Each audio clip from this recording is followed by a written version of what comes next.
বিশ্বনবী বলেন, বিশ্বনবী একবার ছাগলের রান খাচ্ছিলেন। রান খেতে খেতে বিশ্বনবী বলেন, আনা সাইয়্যিদুন নাসি ইয়াউমাল কিয়ামা, আমি কিয়ামতের দিন সর্বশ্রেষ্ঠ হব, মানুষের মধ্যে সর্বশ্রেষ্ঠ সেরা আমি বিশ্বনবী। আলহামদুলিল্লাহ পড়েন। বিশ্বনবী বলেন, সেদিনটা বড্ড ভয়ঙ্কর। সেদিন কেউ কারো কোনো উপকারে আসবে না, বন্ধু বন্ধুর কাজে আসবে না, স্ত্রী স্বামীর উপকারে আসবে না, স্বামী স্ত্রীর উপকারে আসবে না, পীর সাহেব মুরিদরে বাঁচাতে পারবে না, মুরিদ পীর সাহেবরে বাঁচাতে পারবে না, নেতা কর্মীর পরিচয় দিবে না, কর্মী নেতার পরিচয় দিবে না, ভাই বোনকে চিনবে না, বোন ভাইকে চিনবে না, বাবা তার সন্তানকে চিনবে না, মেয়েকে দেখে মা দৌড়ে দৌড়ে পালাবে। বড্ড ভয়ঙ্কর দিন। বিশ্বনবী বলবেন, জমিনটা এখনকার মতো থাকবে না, পুরো জমিনটা সমান হয়ে যাবে, ফ্ল্যাট। এখন তো গোল, তখন ফ্ল্যাট। সবাই এক জমিনের উপরে দাঁড়াবে, সূর্যটা মাথার কাছে চলে আসবে, সূর্যের গরমে মানুষের মাথার মগজ গলে গলে কানের ছিদ্র নাকের ছিদ্র দিয়ে বেয়ে বেয়ে পড়বে। আহ, সবাই হয়রান, পেরেশান, ক্লান্ত শ্রান্ত। মানুষগুলো বলবে বাঁচার কোনো উপায় নাই। 50,000 বছর মানুষ এরকম দৌড়াবে, চিৎকার করবে, কাঁদবে, বাঁচার কোনো উপায় নাই। সবাই বলবে, আহ, আল্লাহ যদি বিচারটা শুরু করতো, যা হবার হবে, আগে বিচার শুরু করো। বিচারই শুরু হয় না, বিচার শুরু হইতেই 50,000 বছর। আল্লাহ, 50,000 বছর, 5,000, 15,000 না, 50,000 বছর এরকম যাবে। মানুষগুলো কাঁদতে কাঁদতে বলবে, চলো আমরা আদম আলাইহিস সালামের কাছে যাই, যেন আল্লাহরে যে সুপারিশ করে, আল্লাহ আপনি বিচার শুরু করেন। কিয়ামতের ময়দানে সবাই মিলে সাইয়েদনা আদম আলাইহিস সালামের কাছে যেয়ে বলবে, ইয়া আবাল বাশার ইয়া আউয়ালাল আম্বিয়া, ও আদম নবী, আপনি দুনিয়ার বুকে প্রথম নবী। আল্লাহ নিজ হাতে আপনারে 60 হাত লম্বা করে বানিয়েছেন, আপনার সম্মানে ফেরেশতাদেরকে সেজদা দিতে বলেছেন। দুনিয়ার প্রথম নবী, প্রথম মানুষ আপনি। আপনি আল্লাহরে যে সুপারিশ করেন যেন আল্লাহ বিচার শুরু করে। আদম আলাইহিস সালাম বলবেন, আমি পারবো না, কারণ আল্লাহ আমাকে একটা নিষিদ্ধ গাছের কাছে যেতে নিষেধ করেছিল, আমি ভুল করে এই গাছের ফল খেয়েছি। নাফসি নাফসি, আজকে আমার কি হবে আমি জানি না, আমি বড় লজ্জিত। আমারে যদি আল্লাহ জিজ্ঞেস করে কেন খাইছিলাম, আমার কোনো উত্তর নাই, তোমারে বাঁচাবো কেমনে আমি? নবীরা থার থার করে কাঁপবে সেদিন। আদম আলাইহিস সালাম বলবেন, আমি পারবো না, মাফ করো আমাকে, আমি পারবো না। ওই যে ভুল করে গন্ধম খেয়ে ফেলেছি, নিষিদ্ধ গাছের ফল খেয়ে ফেলেছে, আমি বড় লজ্জিত, অনুতপ্ত, আমি পারবো না। আজকে আল্লাহ এত রাগান্বিত হয়েছে, আগে কখনো আল্লাহ এত রাগান্বিত হয় নাই, ভবিষ্যতে আল্লাহ কখনো এত রাগান্বিত হবে না, আমি পারবো না। এক কাজ করো, তোমরা নূহ আলাইহিস সালামের কাছে যাও। কোন নবী? লোকেরা এবার পাগলের মতো দৌড়াতে দৌড়াতে আল্লাহর নবী নূহ আলাইহিস সালামের কাছে যেয়ে বলবে, ইয়া নবী আল্লাহ নূহ, আনতা আউয়ালুর রুসুলি ফিল আরদ, আপনি জমিনে প্রথম রাসূল। আদম আলাইহিস সালাম নবী ছিলেন, রাসূল ছিলেন না, এই দুনিয়ার বুকে প্রথম রাসূল ছিলেন আল্লাহর নবী নূহ আলাইহিস সালাম। সবাই বলবে, ও নবী আল্লাহ নূহ, রাসূল আল্লাহ নূহ, আল্লাহ আপনাকে আবদান শাকুরা, শুকরগুজার বান্দা বলে কোরআনে বলেছে। কোরআনে নূহ আলাইহিস সালামের নামেও সূরা আছে না নাই?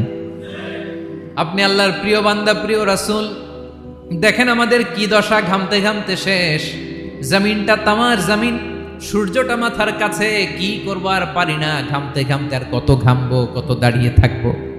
আল্লাহরে যে বলেন বিচার যেন শুরু করে। নূহ আলাইহিস সালাম বলবেন, আমিও পারবো না, আমিও পারবো না, আমি আমার ছেলের জন্য এক কথা বলে ভুল করে ফেলছি। যখন মহাপ্লাবন হবে আমি বললাম, আল্লাহ আমার কলিজার টুকরা সন্তান রে বাঁচান। আল্লাহ বললেন, ও নূহ, সে তোমার সন্তান না, কারণ সে ঈমান আনে নাই, সে পাহাড়ের উপর দাঁড়িয়েছে, দেখি কেমনে সে বাঁচে। ওই যে আমি একটা না বুঝে আবদার করেছি, আল্লাহ আমার উপর রেগে গিয়েছিলেন। আজকে আল্লাহ ওই ব্যাপারে যদি আমারে প্রশ্ন করে, আমার কোনো জবাব নাই, আমি পারবো না, মাফ করো। তোমরা সবাই মিলে আল্লাহর খালিল ইব্রাহিম আলাইহিস সালামের কাছে যাও। লোকগুলো পাগলের মতো খুঁজতে আরম্ভ করবে, অযুত লক্ষ নিযুত কোটি মানুষের ভিড়ে আল্লাহর খালিল ইব্রাহিমকে যেয়ে বলবে, ইয়া খালিলুল্লাহ, ও আল্লাহর খালিল, আল্লাহ আপনাকে বড্ড ভালোবেসেছেন, আপনি কাবা বানিয়েছেন, আল্লাহ আপনাকে বড্ড পছন্দ করেন। দেখেন আমাদের কি অবস্থা, আপনি যে আল্লাহর কাছে সুপারিশ করেন যেন আল্লাহ আজকে বিচার শুরু করে, আল্লাহর নবী ইব্রাহিম বলবেন আমিও পারবো না, আমি আমার জীবদ্দশায় 3টা মিথ্যা বলেছি। কয়টা? আসলে মিথ্যা না, একটু টুইস্ট করে কৌশল করে কথা বলেছিলেন, ওইটাকে হাদিসে মিথ্যা বলা হয়েছে। আমি জীবনে 3টা মিথ্যা বলেছি, জীবন বাঁচানোর তাগিদে কৌশল করে 3টা কথা বলেছি। আজকের এই কঠিন ময়দানে আল্লাহ যদি ওই 3টা কথার ব্যাপারে জিজ্ঞেস করে, লজ্জায় আমি মাথা দেখাতে পারবো না, আমিও পারবো না, আমিও পারবো না। আজকে আল্লাহ এত রেগে আছে, আগে কখনো এত রাগে নাই, পরেও রাখবে না। তোমরা সবাই মিলে বনি ইসরাইলের নবী মুসা আলাইহিস সালামের কাছে যাও। সবাই এবার যাবে মুসা আলাইহিস সালামের কাছে, যেয়ে বলবে ইয়া নবী আল্লাহ মুসা, আপনি ছিলেন কালিমুল্লাহ, আল্লাহর সাথে সরাসরি কথা বলতেন। রব্বুল আলামিন আপনাকে তাওরাত কিতাব দিয়েছেন, আপনি যে একটু সুপারিশ করেন। আল্লাহর নবী মুসা বলবেন মাফ করো, আমিও পারবো না, আমি দুনিয়ার বুকে ভুল করে একটা মানুষকে মেরে ফেলেছি। আমি মারছিলাম আদব শিক্ষা দেওয়ার জন্য এক থাপ্পড়, এই থাপ্পড়ে যে ওই লোক মরেই যাবে আমি জানতাম না। আজকে আল্লাহ যদি জিজ্ঞেস করে কেন মারলা, জবাব আছে? ওই লজ্জায় আমি অনুতপ্ত, আমি পারবো না, আমার এই কথা বলো না। আজকে আল্লাহ বড্ড রেগে আছে, আমি পারবো না। তোমরা আল্লাহর নবী ঈসা আলাইহিস সালামের কাছে যাও। কিয়ামতের ময়দানে মানুষগুলো পাগল পাড়া হয়ে আল্লাহর নবী ঈসা আলাইহিস সালামের কাছে যাবে, যে বলবে নবী ঈসা আপনি রূহুল্লাহ, বাবা ছাড়া আল্লাহ আপনাকে বানিয়েছেন, ইনজিল কিতাব দিয়েছেন, মৃত মানুষকে আপনি জীবিত করতে পারতেন। আজকের এই কঠিন বিপদের দিনে আপনি আমাদের সাহায্য করেন। আল্লাহর কাছে যে বলেন যেন বিচার শুরু করে। ঈসা আলাইহিস সালাম বলবেন আমিও পারবো না, ইন্নী উবিদতু মিন দুনিল্লাহ, আমার উম্মত খ্রিস্টানেরা আল্লাহরে বাদ দিয়ে আমি ঈসার ইবাদত করেছে। আমার মা ম্যারি আর আমাকে ডাকতো জেসাস ক্রাইস্ট, আমার ইবাদত করেছে, যদিও আমি আমার ইবাদত করতে বলি না। ঈসা আলাইহিস সালামও ইবাদত করতে বলেছেন একজনের, তিনি কে? আল্লাহর নবী ঈসা আলাইহিস সালাম বলবেন আমিও পারবো না, আজকে আল্লাহ অনেক রেগে আছে, আমি পারবো না। তবে একটা পরামর্শ দিতে পারি, একটা সাজেশন দিতে পারি। আজকের দিনে এই কঠিন মুসিবতের কালে, এই কঠিন সময়ে কেউ আল্লাহর দরবারে দাঁড়িয়ে একটা টু শব্দ করার ক্ষমতা কারো নাই, একমাত্র আখিরি জামানার পয়গাম্বর বিশ্বনবী মুহাম্মদুর রাসূলুল্লাহ ছাড়া। মানুষগুলো এবার আগুনের মধ্যে পানি দিলে যেমনি আগুন নিভে যায়, দাউ দাউ করা হৃদয়ে জ্বলন্ত আগুন তাদের ঠান্ডা হবে। কিয়ামতের ময়দানে ওই বিভীষিকাময় সময়ে মুসিবতের কালে মানুষগুলো পাগল হয়ে বিশ্বনবীকে খুঁজতে আরম্ভ করবে। সবাই মিলে বিশ্বনবীর কাছে যেয়ে বলবে ইয়া রাহমাতাল লিল আলামিন, ইয়া খাতামান নবীন, রাহমাতাল লিল আলামিন। দেখেন আমাদের কি অবস্থা, কি কঠিন বিপদে আমরা আছি, দাঁড়াতে পারি না, সূর্যের আলোতে ঘেমে হয়রান। আজকে কেউ সুপারিশ করতে পারবে না। সব নবীরা অপারগতা স্বীকার করেছে, তারা বলেছে আপনি ছাড়া কেউ নাকি আল্লাহর সামনে দাঁড়াতে পারবেন না, আপনি একটু সুপারিশ করেন। বিশ্বনবী বলবেন আসো আসো, আজকের দিনে আমি ছাড়া আল্লাহর সামনে কেউ দাঁড়াতে পারবে না। বিশ্বনবী মাকামে মাহমুদে যে আল্লাহু আকবার বলে সিজদায় লুটিয়ে পড়বেন। আল্লাহ রাব্বুল আলামিন বিশ্বনবীকে এমন কিছু চমৎকার শব্দ শিখাবেন, ওই শব্দগুলো দিয়ে আল্লাহর প্রশংসা করে বিশ্বনবী কাঁদতে আরম্ভ করবেন। বিশ্বনবী এমন ভাবে অজর দ্বারায় সিজদায় লুটিয়ে পড়ে কাঁদবেন, রব্বুল আলামিনের রহমতের দরিয়ায় জোশ লেগে যাবে। রব্বুল আলামিন এই দৃশ্য থেকে সহ্য করতে পারবেন না। রব্বুল আলামিন বলবেন ইয়া মুহাম্মদ ইরফা রাসাক, ও নবী আপনি মাথা তোলেন, মাথা তোলেন, আপনার কান্না আমি সহ্য করতে পারি না। নবী আপনি মাথা তোলেন, সাল তুতা, আজকে আপনি যা চাবেন তাই দেব। নবী আপনি সিজদা থেকে মাথা তুলেন, সাল তুতা, যা চাবেন তাই দেব। ওয়াশফা তুশাফা, যার জন্য সুপারিশ করবেন তার সুপারিশ কবুল করে নেব। বিশ্বনবী এবার মাথা তুলবেন। যে বিভীষিকাময় সময়ে প্রত্যেক নবী বলেছেন আমি পারবো না, প্রত্যেক নবী বলেছেন নফসি নফসি, আমার কি হবে আমি জানি না, আল্লাহ আমারে বাঁচা। প্রতিটি নবী বলবে নফসি নফসি, আল্লাহ তুমি আমারে বাঁচাও, আমারে বাঁচাও। বিশ্বনবী মাথা তুলবেন, তুলে বলবেন রব্বি হাবলি উম্মতি, আল্লাহ তুমি আমার গুনাহগার উম্মতকে বাঁচাও। এই দুনিয়ার বুকে রব্বুল আলামিন সব নবীকে একটা করে দাওয়া মুস্তাজাবা দিয়েছেন, মানে যে দোয়া করলে কবুল হয়ে যায় সাথে সাথেই। দাও বিহা, দুনিয়ার সব নবীরা ওই দোয়াটা দুনিয়ায় করে ফেলেছে। সব নবীকে আল্লাহ একটা করে দোয়া দিয়েছেন, নবী দোয়া করলেই কবুল। সব নবীরা ওই দোয়া করে ফেলেছে দুনিয়াতে। বিশ্বনবী বলেন আমি করি নাই। ওয়া ইন্নী আখতাবিউ দাওয়াতি শাফাআতান লি উম্মতি ইয়াউমাল কিয়ামাহ, আমার ওই স্পেশাল দোয়াটা আমি দুনিয়ার বুকে কঠিন বিপদে পড়েও কোনোদিন করি নাই। আমি আমার স্পেশাল দোয়াটা কিয়ামতের দিন আমার গুনাহগার উম্মতকে সুপারিশের জন্য রেখে দিয়েছি। আল্লাহ বলবেন নবীর ফারাসাক, মাথা তোলেন, আর কাটবেন না। বিশ্বনবী মাথা তুলবেন, আল্লাহ বলবেন সাল তোতা, আপনি যা চাবেন তাই দেব। ওয়াশফা তুশাফা, সুপারিশ করেন, সুপারিশ কবুল করব। বিশ্বনবী বলবেন আল্লাহ ওই স্পেশাল দোয়াটা দুনিয়াতে করি নাই, আজকে আমি তোমার দরবারে দাঁড়িয়ে কিয়ামতের দিন ওই দোয়াটা করছি। আল্লাহ আমার যে উম্মতের হৃদয়ে যাররা পরিমাণ ঈমান আছে, আমার একটা উম্মতকেও তুমি জাহান্নামে ঢুকাতে পারবা না। বিশ্বনবী পাগলের মতো একবার হাউজে কাউসারে যাবেন, একবার সিরাতে যাবেন, একবার পুলসিরাতের দিকে, একবার হাউজে কাউসারের দিকে পাগলের মতো দৌড়াতে থাকবেন, তার কোনো গুনাহগার উম্মত যাতে জাহান্নামে ঢুকে না যায়। সেদিন কেউ সুপারিশ করতে পারবে না বিশ্বনবী ছাড়া। এজন্য 5 নম্বর আল্লাহ বললেন মান যাল্লাযী ইয়াশফাউ ইনদাহু ইল্লা বিইযনিহি, কার সাহস আছে, কার এত বড় বুকের পাটা কিয়ামতের কঠিন দিন আল্লাহর সামনে দাঁড়িয়ে সুপারিশ করবে? কারো ক্ষমতা নাই, কারো ক্ষমতা নাই। বিশ্বনবী সেদিন সিজদায় পড়ে উম্মতের জন্য কাঁদবেন, সবাই কাঁদবে, নফসি নফসি, আল্লাহ আমারে বাঁচাও, আল্লাহ আমারে বাঁচাও। বিশ্বনবী বলবেন উম্মতি উম্মতি। বিশ্বনবী আমার জন্য কাঁদবেন, আপনার জন্য কাঁদবেন, আমাদের জন্য সেদিন কেঁদে কেঁদে জাহান্নামের দরজায় দাঁড়িয়ে আমাদেরকে টেনে টেনে জান্নাতে ঢুকাবেন। এজন্য এই বিশ্বনবীর ভালোবাসা যেন আমাদের হৃদয়ে ভরপুর থাকে। আমার ভাইয়েরা, প্রতি শুক্রবার বিশ্বনবীর উপরে বেশি বেশি যেন আমরা দুরূদ পড়ি। আমরা যখন বিশ্বনবীর সালাম দেই, দুরূদ পড়ি, একদল স্পেশাল ফেরেশতা আছে যারা বিশ্বনবীর দুরূদটা নিয়ে সরাসরি বিশ্বনবীর রওজায় যায়, যে বলে অমুকের বেটা অমুক আপনারে সালাম দিয়েছে। বিশ্বনবী নিজ কবরের থেকে নিজেই সালামের উত্তর দেয়।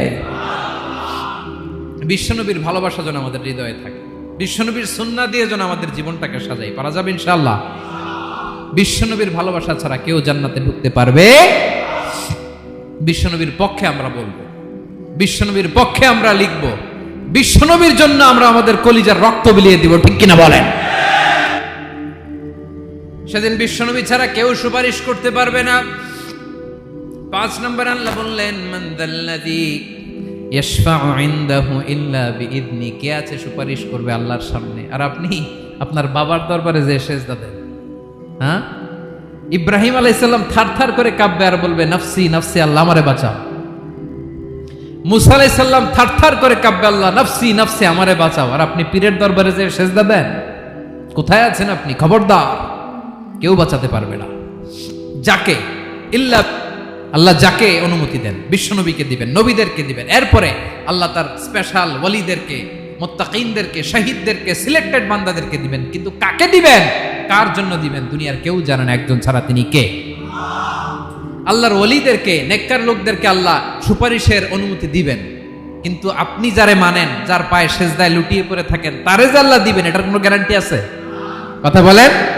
এজন্য জপতে হবে একজনের নাম, আওয়াজ করে বলুন তিনি কে?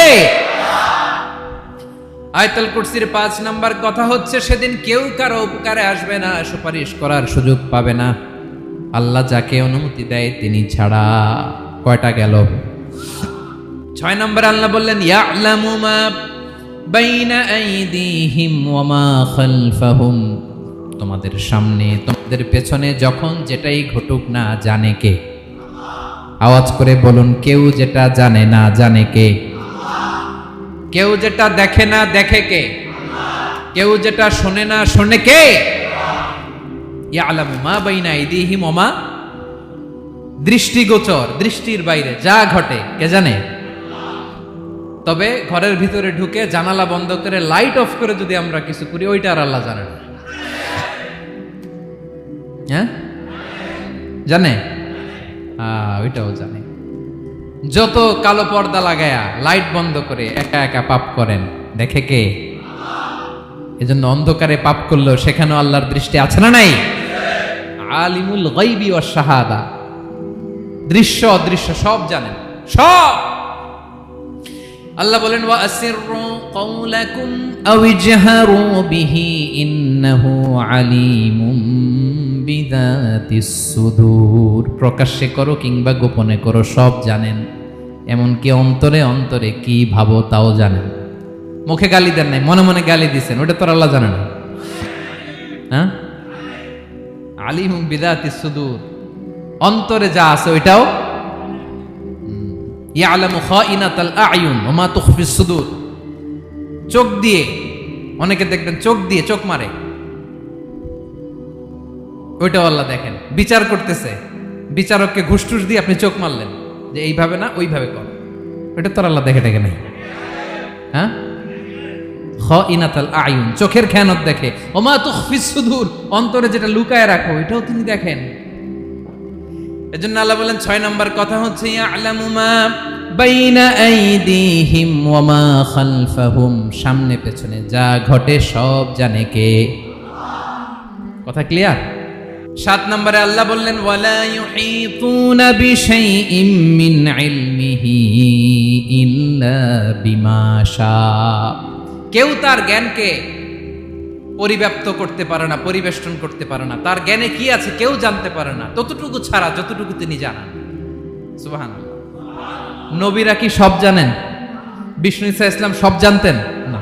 আল্লাহ তাআলা নবীদেরকে যতটুকু জানান ততটুকুই নবীরা বলে, ঠিক কি না? ওমা ইয়ানতিকু আনিল হাওয়া ইন হুয়া ইল্লা ওয়াহয়ুন ইউহা। আল্লাহ যতটুকু জানায় নবীরা ততটুকু বলতে পারে, এর বাইরে বলতে পারে না। আল্লাহ যতটুকু জানায় ততটুকু। আমাদের জ্ঞান যা আছে দিছে কে? সবাই বলুন, কে দিছে? এজন্য আল্লাহ বলে আমি যদি জ্ঞান দেই তাইলে তোমরা জ্ঞান পাও, এছাড়া জ্ঞানের কোনো মাধ্যম দুনিয়াতে। আর আমাদের জ্ঞান একেবারে কম, এই জ্ঞান নিয়ে আমরা বড়াই, কত বড়াই করি। জ্ঞানের কত বড়াই, গর্ব অহংকার, কত গরম আছে না নাই? কি জ্ঞান আছে আপনার? কি জানেন বলেন? ভবিষ্যৎ জানেন? কালকে কি হবে জানেন? তো কি জানেন আপনি?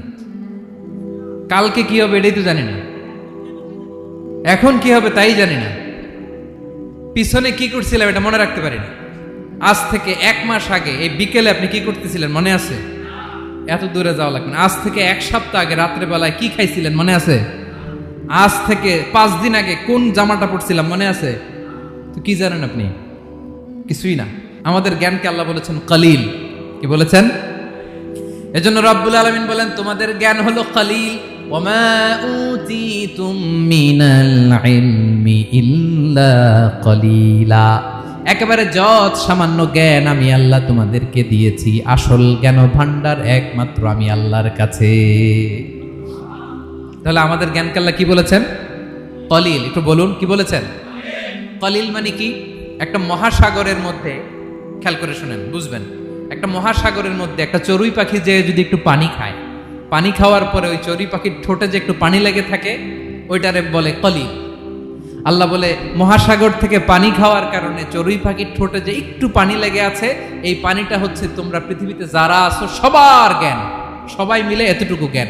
আর পুরো মহাসাগরের পানি হচ্ছে আমি আল্লাহর জ্ঞান। তাহলে আপনার জ্ঞান তো অনেক বেশি। এজন্য জ্ঞানের বড়াই করা যাবে না। আল্লাহ বলেন ওয়ালা ইউহিতুনা বিশাইইম মিন ইলমিহি ইল্লা বিমা শা। আল্লাহ যতটুকু জানান ততটুকুই আমরা জানি, তিনি যে কত জানেন আমাদের কোনো ধারণা নাই, ঠিক কিনা বলেন? কয়টা গেল? 7টা। আর রইল কয়টা? 8 নম্বরে আল্লাহ বলেন ওয়াসিআ কুরসিয়ুহুস সামাওয়াতি ওয়াল আরদা। তার কুরসি আকাশ জমিন বিস্তৃত, আকাশ এবং জমিনকে পরিব্যাপ্ত করে রেখেছে তার কুরসি, তার ক্ষমতা, তার কর্তৃত্ব। কুরসির দুইটা তাফসির। এক তাফসির হলো কুরসি মানে ক্ষমতা, তার ক্ষমতা, কর্তৃত্ব, আকাশ জমিন বিস্তৃত। কুরসির আরেকটা ব্যাখ্যা হচ্ছে সরাসরি কুরসি, যেখানে আল্লাহ পা রাখে। কি রাখে? তার মানে হুজুর আল্লাহরও পা আছে? আছে। কেমন আমরা জানি না, আমাদের পায়ের মতো না। সুবহানাল্লাহ পড়েন। তো তাইলে আল্লাহ কার মতো? আল্লাহ আল্লাহর মতো। সুবহানাল্লাহ পড়েন। লাইসা কামিসলিহি শাই, কোনো কিছু তার মতো নয়। তো তিনি কার মতো? তিনি তার মতো। ওয়ালাম ইয়াকুল্লাহু কুফুয়ান আহাদ। ওয়াসিআ কুরসিয়ুহুস সামাওয়াতি ওয়াল আরদ, তার কুরসিটা আকাশ জমিন বিস্তৃত। এটা ঊর্ধ্ব জগতের কথা। বাতুবাহাতের ভাইয়েরা, কোন জগৎ? ঊর্ধ্ব জগৎ শুরু হয় এই যে এখান থেকে, মাথার উপর থেকে ঊর্ধ্ব জগতের শুরু, ঠিক কিনা?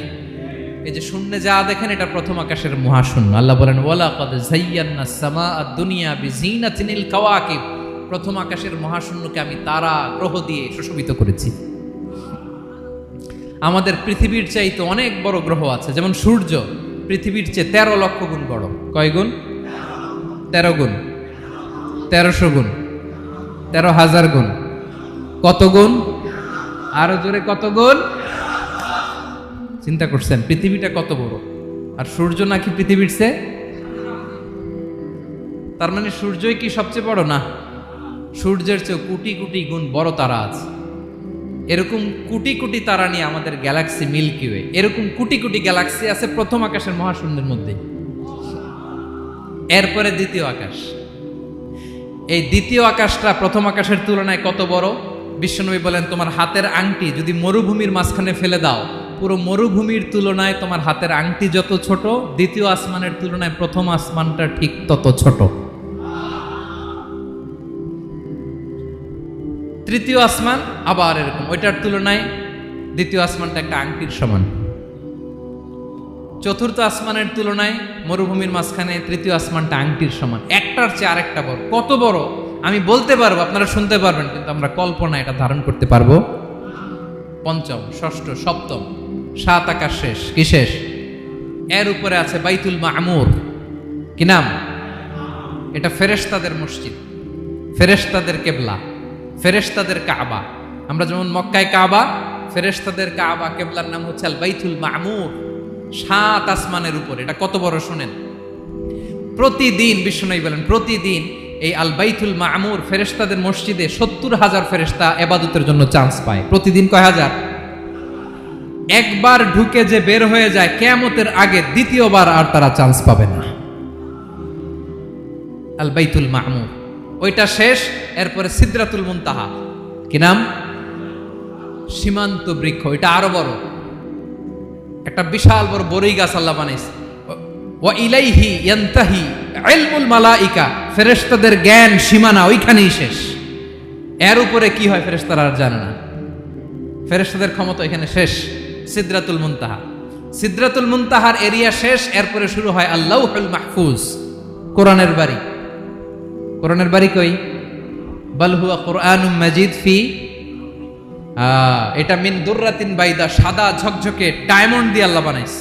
আমাদের সবার তাকদীর, ভাগ্যলিপি ওইখানে লেখা, কি হবে না হবে। কোরআনের বাড়ি ওইটা। ওইটা শেষ।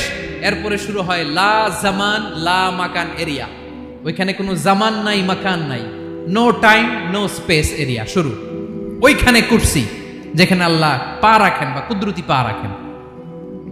আল্লাহর কুরসি। বড় রাজা বাদশারা সিংহাসনে বসে পা রাখে একটা টেবিলের উপর, শাহী টেবিল, ওইটার নাম কুরসি। আল্লাহ বলে ওয়াসিআ কুরসিয়ুহুস সামাওয়াতি ওয়াল আরদ, আল্লাহর এই কুরসিটা এতক্ষণ যা বললাম এই সবগুলোর চাইতেও বড়। কুরসির উপরে আছে আল্লাহর আরশ। আর রহমানু আলাল আরশি ইস্তাওয়া, রব্বুল আলামিন ওই আরশের উপরে। আমি যেমনি চেয়ারের উপরে এরকম না। যেভাবে আল্লাহর জালালিয়াত, হিজ হাইনেস, হিজ রয়্যালনেস, আল্লাহর জালালিয়াত, আল্লাহর কুদরতের মাধ্যমে যেভাবে আল্লাহ আরশের উপর থাকা দরকার, আল্লাহর সত্তা, আল্লাহ ঠিক ওইভাবে আছেন, আরশের উপরে আছেন। ওয়া ইয়াহমিলু আরশা রাব্বিকা ফাওকাহুম ইয়াওমাইযিন সামানিয়া, কিয়ামতের দিন আল্লাহর এই আরশটা 8 জন ফেরেশতা বহন করবে। আরশ বহনের জন্য আল্লাহর ফেরেশতা লাগে না, কোনো কাজের জন্যই আল্লাহর ফেরেশতা লাগে না। আল্লাহ বলে কুন ফায়াকুন, হয়ে যায়। তারপরে আল্লাহ নিয়োজিত রেখেছেন। সেদিন কিয়ামতের দিন আল্লাহর আরশটা বহন করবে কয়জন ফেরেশতা? এদের সাইজ কত বড়? হ্যাঁ, শুনতে মনে চায়? বিশ্বনবী বলেন, ইন্না মা বাইনা শাহমাতি উযুনিহি ইলা আতিকিহি মাসিরাতু 700 সানা। বিশ্বনবী বলেন, ওই ফেরেশতার সাইজ আমি দেখে এসেছি কত বড়, শোনো, যারা আল্লাহর আরশ বহন করবে, পুরো সাইজ বলা যাবে না। বিশ্বনবী বলেন, ওই ফেরেশতার কানের লতি থেকে কাঁধ বরাবর। আপনার কানের লতি থেকে কাঁধ কতটুকু হবে? 4 আঙ্গুল 5 আঙ্গুল। বিশ্বনবী বলেন, যে 8 জন ফেরেশতা কিয়ামতের দিন আল্লাহর আরশের পায়া ধরে থাকবে, ওই ফেরেশতাগুলোর কানের লতি থেকে কাঁধ বরাবর আসতে সবচেয়ে দ্রুতগামী যানবাহন, পৃথিবীতে সবচেয়ে দ্রুত চলে আলোর ফোটন। আলোর ফোটন 1 সেকেন্ডে চলে 3 লক্ষ কিলোমিটার। কয় লক্ষ কিলোমিটার? 1 ঘন্টায়? 1 মিনিটে? কয় সেকেন্ডে? 1 সেকেন্ড কইতে তো 2 সেকেন্ড লাগে। 1 সেকেন্ডে আলোর ফোটন, আলোর কণা ছুটে 3 লক্ষ কিলোমিটার বেগে। বিষ্ণুই বলেন, এরকম যানবাহন দিয়ে যেটা সেকেন্ডে 3 লক্ষ কিলোমিটার বেগে ছুটে, এরকম দ্রুত যদি কেউ ছুটে, তাহলে ওই ফেরেশতার কানের লতি থেকে কাঁধ বরাবর আসতে 700 বছর সময় লাগবে। এজন্য রব্বুল আলামিন বলেন, ওয়াসিআ কুরসিয়ুহুস সামাওয়াতি ওয়াল আরদা, আল্লাহর কুরসিটা আকাশ জমিন সব চাপিয়ে যাবে। তাহলে আল্লাহ কত বড়! সুবহান। সেজদায় যখন লুটিয়ে পড়েন, এটা ভাববেন, আয় রে, কারে সেজদা দেই আমি? তিনি কি সুমহান, কি সুবিশাল, ওই রবের গোলাম আমি। আলহামদুলিল্লাহ পড়েন। 9 নম্বরে আল্লাহ বলেন, ওয়ালা ইয়াউদুহু হিফযুহুমা, এই বিশাল আকাশ জমিনকে রক্ষণাবেক্ষণ করতে যে আল্লাহ কঠিন কালেও ক্লান্ত হয় না। নাকি আমার আপনার মতো ক্লান্ত হয়? আল্লাহর ক্লান্তি আছে? শ্রান্তি আছে? বিশ্রাম আছে? বিরাম আছে? ঘুম, জিমানি? সুবহানাল্লাহ পড়েন। আল্লাহ বলে, ওয়ালা ইয়াউদুহু হিফযুহুমা, এগুলোকে রক্ষণাবেক্ষণ করতে আল্লাহ ক্লান্ত হয়ে পড়েন না। 9 নম্বরে বললেন, আল্লাহর কোনো ক্লান্তি নাই, সব কিন্তু দেখভাল করেন, প্রতি মুহূর্তে প্রতি সেকেন্ডে যার যেটা লাগে করেন। এই পুরো বসুন্ধরা, পৃথিবী, মহাবিশ্ব যেভাবে চলা দরকার সৃষ্টির পর থেকে আজও চলছে। চালায় কে? ইঞ্জিনিয়ারটা কে? আসল কারিগরটা কে? 9 নম্বর চলে গেল, আল্লাহ ক্লান্ত হন না। আর বাকি রইল কয়টা? সব শেষে আল্লাহ তাআলা বললেন, ওয়া হুয়াল আলিয়ুল আযীম, ওয়া হুয়াল আলিয়ুল আযীম, তিনি হচ্ছেন আল আলিয়ুল আযীম। সব শেষ কথা। প্রিয় ভাইয়ের, আমি বলেছিলাম আয়াতুল কুরসিতে আল্লাহর মোট কয়টা সুন্দর সুন্দর নাম আছে? 2টা তো বলে ফেলছি। এগুলো কি ছিল? আল হাইয়ু, আল কাইয়ুম। এবার সব শেষে 3 আর 4 নাম্বারটা আসছে। এটা কি? একটা আল আলী আর একটা আযীম। 3 নাম্বারটা হচ্ছে আল আলী, 4 নাম্বারটা আযীম। আল আলী মানে হচ্ছে সর্বোচ্চ, দ্য গ্রেটেস্ট, দ্য হাইয়েস্ট। তার উপরে কেউ আছে? ঊর্ধ্ব জগতের যে বর্ণনা দিছি, কি বুঝলেন? আল্লাহর উপরে কেউ আছে? এজন্য তিনি হচ্ছেন আল আলী, সবচেয়ে উপরে, সর্বোচ্চ, দ্য হাইয়েস্ট। তার উপরে কেউ। এজন্য আল্লাহ বলেন, সাব্বিহ ইসমা রাব্বিকাল আ'লা। আল আলিয়ার আল আ'লা কাছাকাছি অর্থ, প্রশংসা করো ওই আল্লাহর যিনি হলেন আ'লা, সবচেয়ে বড়। তার চেয়ে বড় কেউ আছে নাকি? তার উপরে কেউ আছে নাকি? আল আ'লা। এজন্য আমরা যখন সিজদায় লুটিয়ে পড়ি, আমরা যখন সবচেয়ে নিচে যাই, আমরা বলি আল্লাহ তুমি সবচেয়ে উপরে। আমরা যখন সিজদায় যাই, আমরা তখন সবচেয়ে কি? নিচে, তাই না? এর চেয়ে নিচে আর মানুষের সবচাইতে দামি অঙ্গ, কপালটারে মাটিতে ঘষি, আমি সবচেয়ে নিচে, আর আমি বলি সুবহানা রাব্বিয়াল আহা, সুবহানা রাব্বিয়াল আ'লা। আল্লাহ তুমি সবচেয়ে উপরে, আমি সবচেয়ে নিচে, কিন্তু তুমি সবচেয়ে উপরে। সুবহানাল্লাহ পড়ে। আল্লাহ বলে, আমি হলাম আল আলী। 4 নম্বরে আমি হলাম আল আযীম, হাইয়ু কাইয়ুম। শেষে বললেন, আমি হলাম আল আলী, আমি হলাম আল আযীম। আযীম মানে সুমহান, দ্য সুপ্রিম। সুপ্রিম। আল্লাহর সবকিছু চরম পর্যায়ের। তার সবকিছু কি? আল্লাহর শাস্তি চরম পর্যায়ের, আল্লাহর দয়া পরম পর্যায়ের, তার সৃষ্টি প্রকাণ্ড, তার ক্ষমতা প্রচন্ড। তিনি আল আলী, আল আযীম। আওয়াজ করে পড়েন আল্লাহু আকবার। আল্লাহ বলে, আমি হলাম আল আলী, আমি হলাম আল আযীম, আমি হলাম সুমহান। আমার সবকিছু বড়, আমার শাস্তি বড়, আমার দয়াও বড়, মায়াও বড়। আমি যখন শাস্তি দেই আমার শাস্তির মতো কেউ শাস্তি দিতে পারে না। আমি আল্লাহ সব সময় ধরি না, ধরলে ছাড়ি না। ঠিক কি না? ধরে ধরে ধরে না, ধরলে আল্লাহ সাবধান। যখন আযাব আসবে, গজব আসবে, পালাবার জায়গা খুঁজে পাওয়া যাবে। সামান্য ভূমিকম্প দিলে আমাদের অবস্থা কি হয় দেখেন তো। হ্যাঁ, সামান্য একটু ভূমিকম্প দিলে বাঁচার উপায় আছে? আল আযীম ইন্না যালজালাতাস সাআতি শাইউন আযীম। কিয়ামতের সেই প্রকম্পনটা বড্ড ভয়ঙ্কর, বড্ড ভয়ঙ্কর। এজন্য আমরা সে আল্লাহর ইবাদত করি যিনি কখনো ঘুমান না, যিনি ক্লান্ত হন না, যার লয় নাই, যার কোনো ক্ষয় নাই, যিনি ছাড়া আমাদের বাঁচার কোনো উপায় নাই। ঠিক কিনা বলেন? 10 নাম্বার ক্লিয়ার? আলহামদুলিল্লাহ পড়েন। যা বললাম আমরা যেন আমল করতে পারি। তাহলে একটি আয়াতের তাফসীর শুনলাম। আয়াতটার নাম প্রত্যেক ফরজ নামাজের পরে পড়বেন, সকাল সন্ধ্যা পড়বেন, ওয়াজিফা হিসেবে মানবেন তো? কোন সূরায়? আয়াত নাম্বার? মোট কয়টা কথা? 1 নাম্বার, আল্লাহ ছাড়া কোনো ইলাহ নাই, তাকে ছাড়া কাউকে সেজদা দেব। 2 নাম্বার, তিনি আল হাইয়ুল কাইয়ুম, সব মরবে, তিনি মরবে। গোটা বিশ্ব তার কাছে ঠেকা, তিনি কারো কাছে ঠেকা। 3 নাম্বার, তার ঘুমও নাই, ঘুমের আগে যে ঝিমুনি আছে সেটাও। 4 নাম্বার, আকাশ জমিন এর মাঝে যা আছে সবকিছুর আসল মালিকানা কার? 5 নাম্বার, কিয়ামতের দিন যখন থারথার করে নবীরা কাঁপবে, তার অনুমতি ছাড়া কেউ আল্লাহর দরবারে দাঁড়িয়ে সুপারিশ করতে পারবে। 5 নাম্বার, আমাদের সামনে পেছনে উপরে নিচে প্রকাশ্যে গোপনে যা ঘটে কেউ দেখে না, দেখে কে? কেউ জানে না, জানে কে? আল্লাহর জ্ঞানের বাইরে নতুন করে কেউ জ্ঞান প্রডিউস করতে পারে না। তিনি যতটুকু জানায় ততটুকুই জানি, তিনি না জানালে জানানোর সাধ্য কারো। তার কুরসি, তার কর্তৃত্ব ক্ষমতা আকাশ জমিনকে বিস্তৃত করে আছে। ঠিক কিনা বলেন? কিন্তু মহাবিশ্বকে পরিচালনা করতে, রক্ষণাবেক্ষণ করতে তিনি খুব ক্লান্ত হয়ে যায় না? ক্লান্ত হয়? তিনি আল আলী, দ্য হাইয়েস্ট, সর্বোচ্চ, আল আযীম, দ্য সুপ্রিম, তার ক্ষমতার সামনে দাঁড়াবার ক্ষমতা কারো নাই। ঠিক কিনা বলেন? সে আল্লাহর গোলাম হতে পেরে আমরা খুশি না বেজার? আমরা যা করব ওই আল্লাহর খুশি করার জন্য করব, যা করব আল্লাহর রাজি খুশির জন্য করব। মনের দুঃখ জ্বালা ফেসবুকে শেয়ার দেওয়ার আগে আমি শেয়ার দেব কার সাথে? পারবেন? পারবেন? আল্লাহরে ভালো লাগে, আল্লাহরে মায়া লাগে, আল্লাহর কাছে চোখের পানি ছেড়ে কাঁদতে ভালো লাগে।